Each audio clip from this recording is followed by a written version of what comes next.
Le jour du 19 février de chaque année, en Roumanie, on fête la journée Brancusi, journée décidée par un décret présidentiel.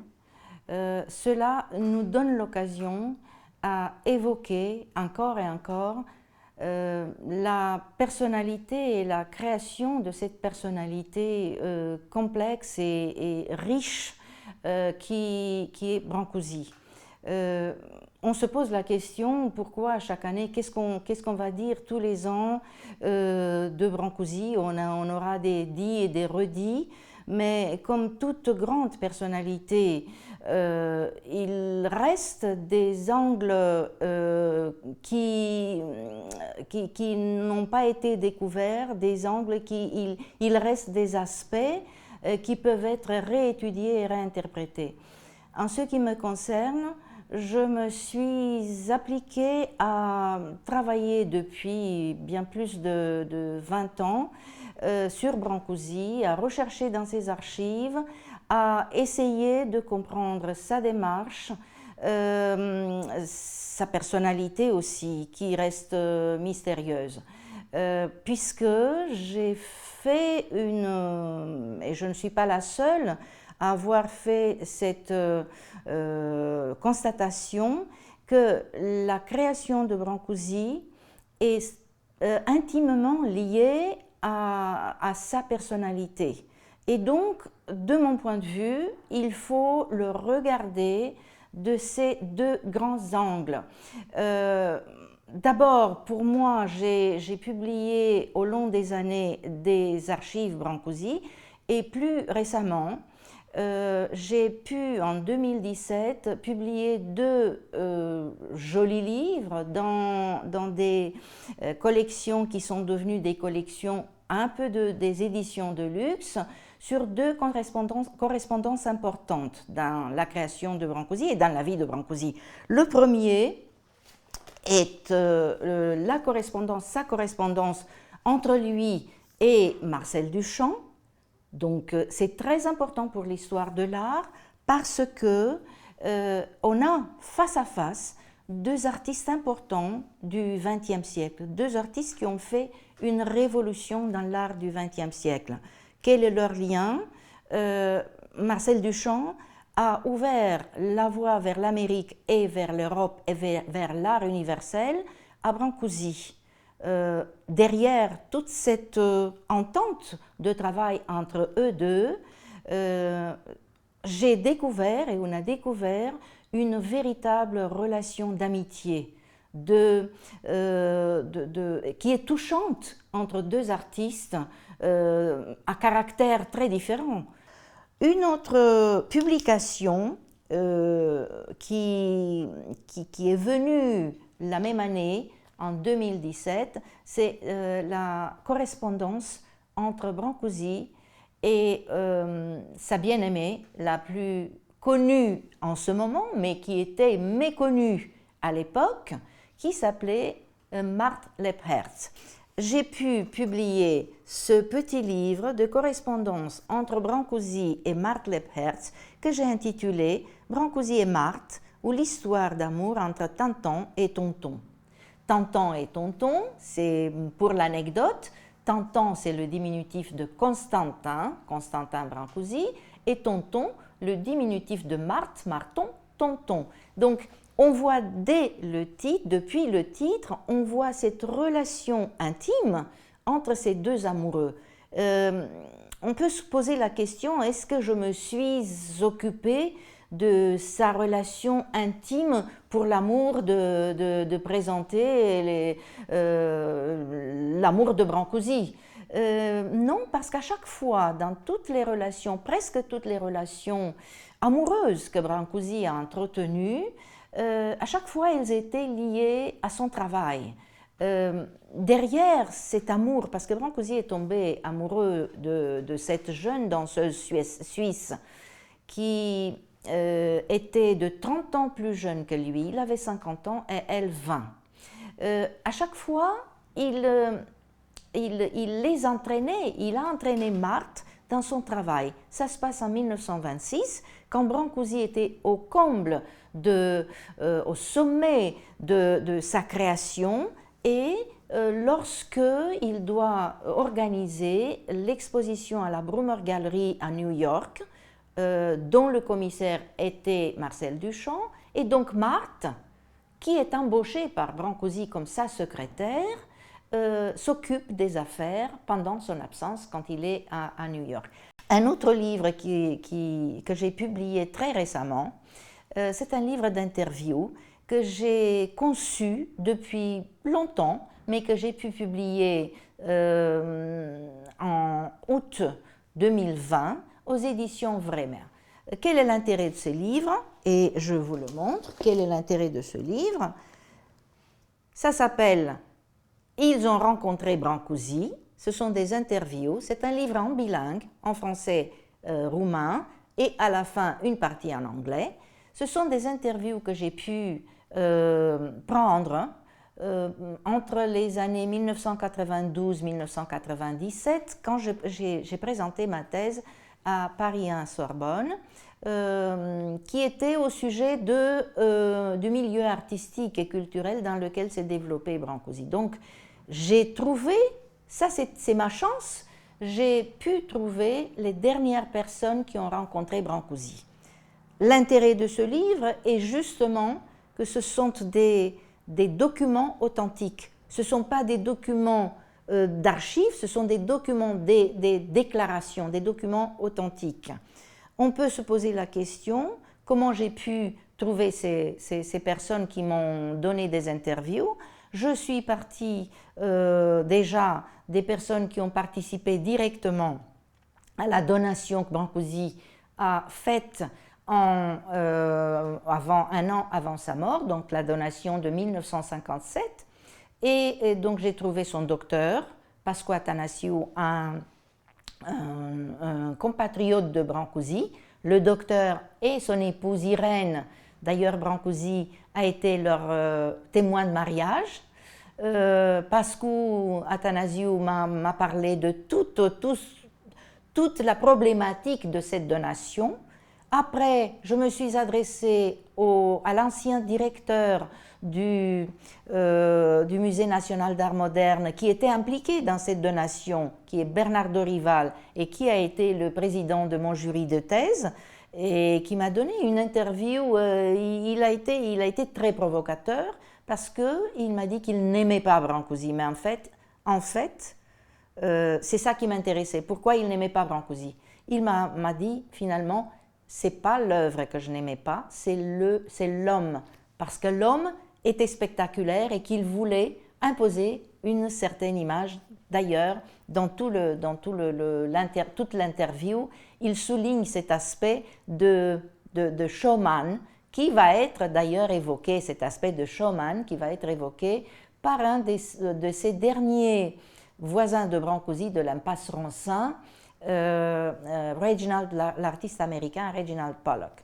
Après, j'ai eu d'autres interviews, donc ça s'est su que je cherchais à rencontrer les dernières personnes, et j'ai rencontré pas mal d'artistes, d'écrivains, et j'ai pu diriger et publier le catalogue d'une grande exposition qui a eu lieu à Bruxelles. Et à l'invitation de l'Institut culturel de Bruxelles, je présente un peu en détail ce catalogue qui a été publié à l'occasion de la grande exposition Brancusi qui s'intitulait Brancusi, la sublimation de la forme. Pourquoi je dis la grande exposition? Parce que étant donné la rareté, la fragilité de l'œuvre de Brancusi, on ne peut pas organiser des expositions tous les 3 ans ou tous les ans. C'est impossible.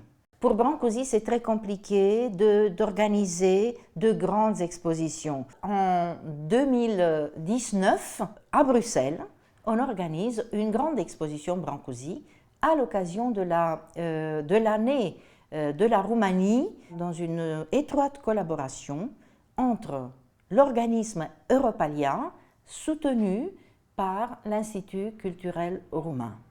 L'exposition organisée au Musée Beaux-Arts a eu un écho extraordinaire qui est resté et qui va rester dans les mémoires et dans l'histoire de l'art. C'est pour ça, l'évoquer un an après, c'est un témoignage de ces échos et de cet événement qui a marqué et Europalia et qui a mis en vedette la Roumanie. L'exposition a été accompagnée par un catalogue que voici.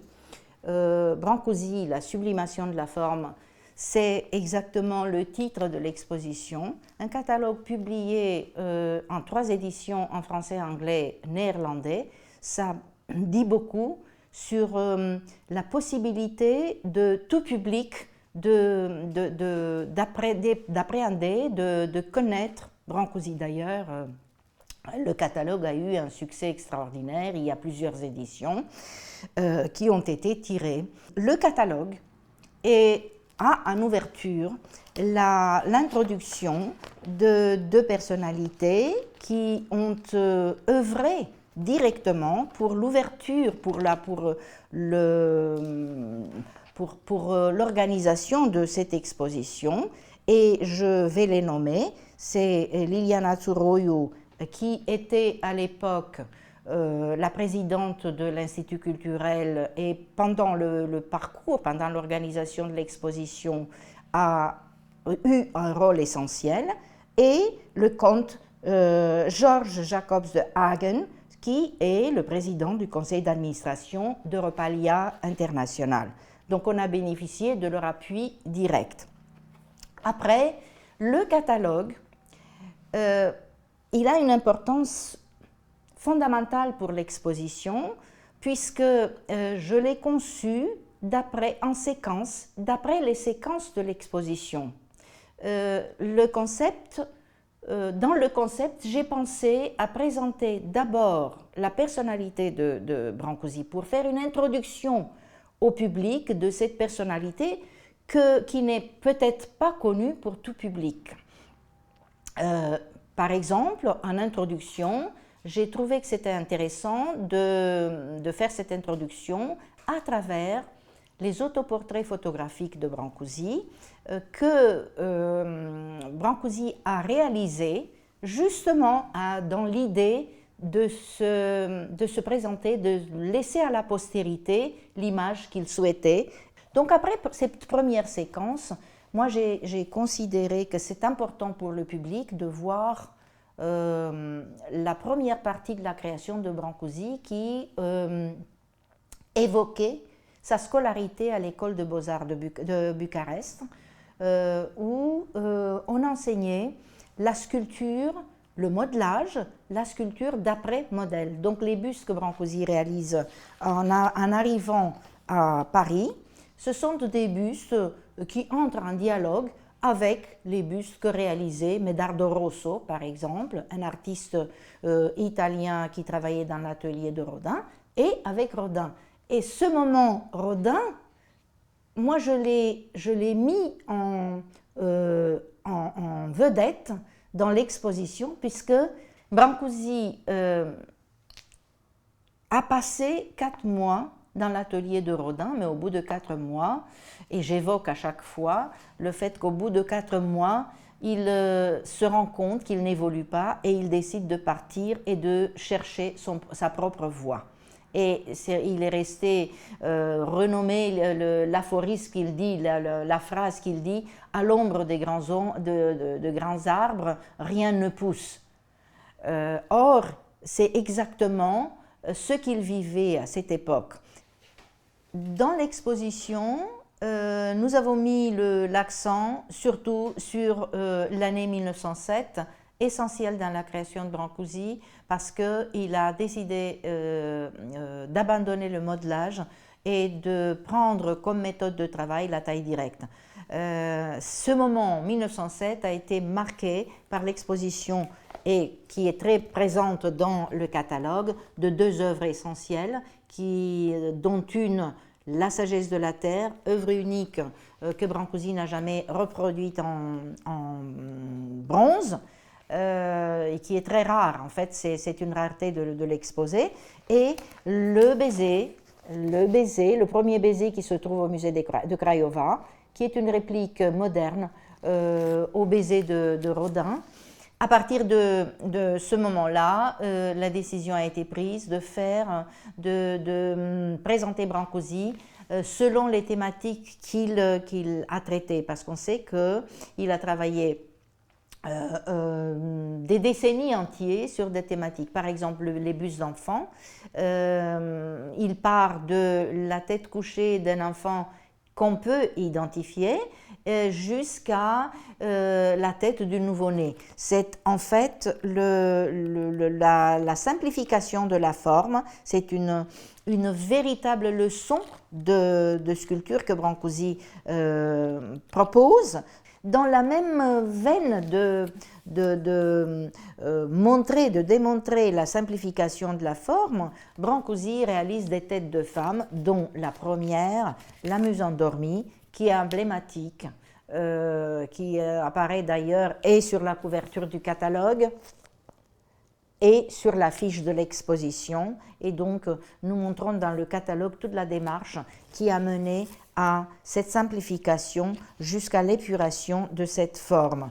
Dans la même direction, bien évidemment, nous avons eu une séquence dans le catalogue des muses de Brancusi, des femmes qui l'ont inspiré, mais qui lui ont probablement même pas posé.